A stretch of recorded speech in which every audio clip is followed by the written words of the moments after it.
Okay guys, this is take 2 and I just realized how crazy I look. My hair looks insane.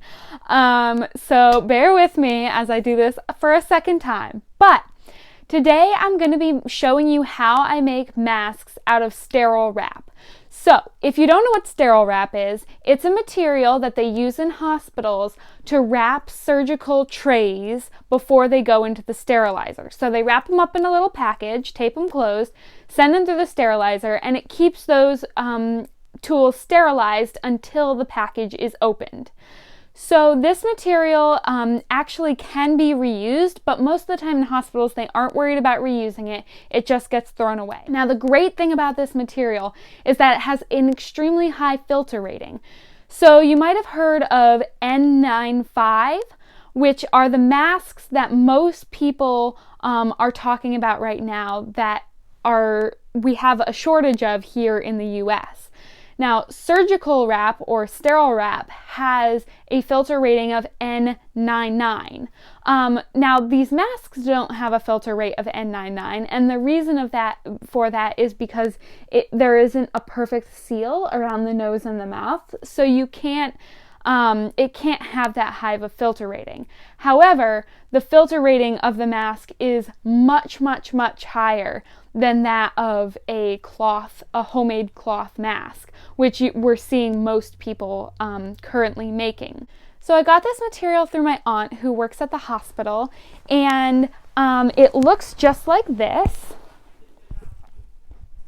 So at first I was kind of wondering why it had these tapes on it, and then I realized this is actually, I believe, already been sent through the sterilizer. So this is material that's already been sterilized, and they're just sending it to me. So I'm just cutting around these strips of tape, because as you can see where I tried to pull the tape off, it got all fuzzy and that compromises the filter. So I don't want to be doing that. So I'm just cutting around the tape, and because this has already been used, I'm not too worried about wasting some of it. I got a whole bunch of it, and I'm getting more today. So I have plenty of this material, and I think, it was offered to me by someone, but you could probably just ask if you know someone who works at a hospital, ask that they send you some.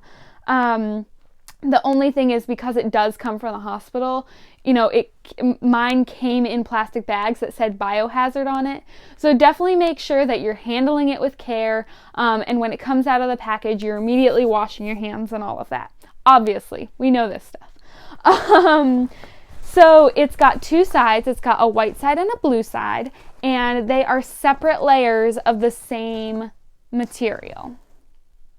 So the only issue with these masks is that they are not for home use. So once they've been used, for instance, this one right here, it's no longer any good unless you have access to one of those steam sterilizers, the autoclave sterilizers.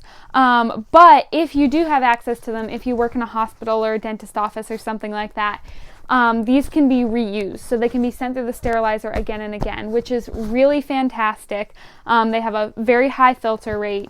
Just don't use them at home, because this is now contaminated and I don't have a way of sterilizing it. They cannot be boiled, they can't be put through the dryer, anything like that. So definitely they're for use in hospitals only. But if you're able to get a hold of this material, you can just send it right back to the hospital, and they can use them there. Okay, so this is the mask that I come up with, and I'll show you how it goes on, just like this. And these right here are the straps that I'm also going to be showing you how to make. They're no-sew, really easy to make, a little bit time consuming, but honestly, if you have nothing else, they work really well. They're super sturdy, as you can see. You just want to make sure you're using a pretty heavy material. And I prefer ties to elastic. I just feel like it's more adjustable and it has a firmer fit. So let me show you how this goes on. Just like this. Okay, so as you can see, there's a very tight seal along the sides here and along the top, and even along the chin. Because of this gathering, there's a pretty snug seal. So it's really great. It's a good option for people working in hospitals who have access to sterilizers for these masks. They can be sterilized again and again and again. And guys, this is really exciting. It's really great. So why don't we dive right into it, and I'll show you how I make these masks. Okay, so this might not be the best tutorial. As you can see, it was filmed a little haphazardly. I was still in my pajamas. If you're having any issues following along with this tutorial, I recommend going online and looking up how to make bias tape. It's essentially the same process as what I'm doing here. I'm just cutting strips of 5/8 inch and not finishing them off at all. So here I'm just showing you the difference between straight of grain and on the bias. And the reason you want to know the difference is so that when you're pairing up the sides, you're matching up the straight of grain. That way you're creating a tube that's entirely on the bias. This is a little bit tricky, and it took me a while to get the hang of. If you're having issues, just go look up a diagram of how to make bias tape, or go check out my blog, and I will link a couple of tutorials there. Alright, so you're just going to sew that twice over with a micro stitch, same as before. One thing I love about these ties is that they're actually quite sturdy, especially if you use a heavier material. I tried making some out of flannel and they completely fell apart, and even the ones made out of lightweight quilting cotton weren't quite as sturdy. So definitely pick out something that's not quite as heavy as a denim, but pretty heavy.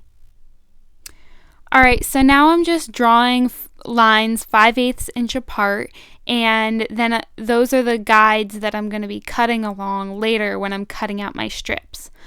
Oh man, and you guys, cutting out these strips made my wrists hurt. It's a heavy material. My scissors are pretty dull because I haven't had time to sharpen them recently, and it definitely made my wrist ache. So, take it slow or find somebody else to cut them out for you if you can.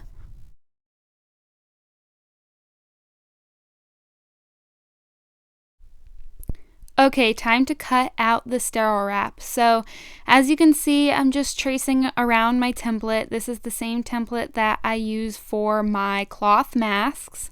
And I'm tracing them out one after another in a strip like this, which just makes sewing a little bit easier later on.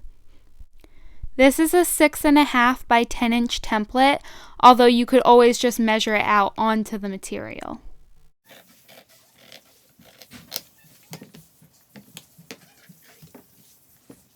Important note, guys, don't put pins in the center of the material. Thank you. Although because the material is double layered, you may very well need some pins just so that the layers don't fall apart while you're cutting it out. Just make sure you put the pins near the edge where you're already going to be sewing. Alright, so now we're just sewing down the long ends. This just makes it so much easier to sew in a long straight line and then cut the masks apart later. Okay, so I like to sew with a very small seam allowance. I think here I'm using about 1/8 of an inch. Really just sew as close as you possibly can to the edge while making sure you still have both sides of the material.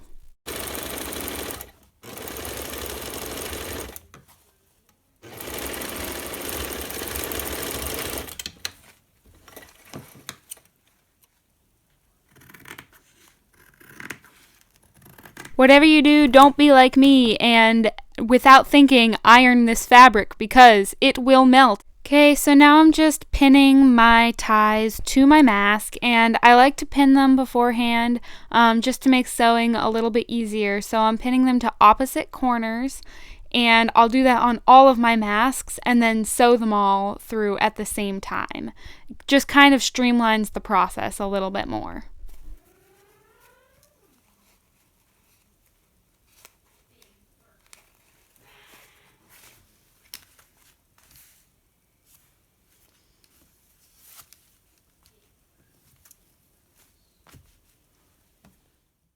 Okay, so now some tips on sewing the pleats. I found 3 pleats works the best. Any less than that and you don't have a lot of flexibility, and there isn't really space for more than that.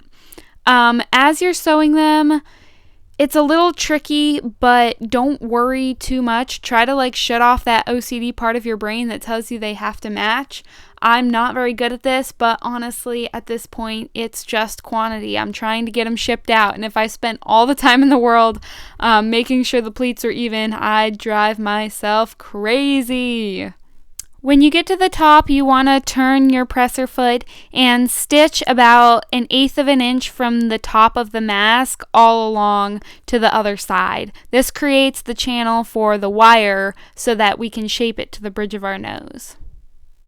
When you get to the other side, make sure that the pleats are going the other direction so that when you finish the mask, all the pleats are going in the same direction. Does that make sense? Even though I'm not too concerned with making sure that the pleats are perfectly even and everything, I would still concern myself with making sure that they somewhat match the ones on the other side and that they're going in the same direction. Of course, if you're having issues, you can always mark or pin your pleats ahead of time, and that might actually make it faster for you. I just prefer doing it this way because it's not quite as fiddly of a process. Now, I'm just using bent over floral wire that's been twisted together. Definitely use wire that's straight because I was having a lot of issues getting my wire through this channel. But you just poke a little hole with a tapered awl or a thick tapestry needle and push the wire through, and that should give it the flexibility it needs to stay more firmly on your face.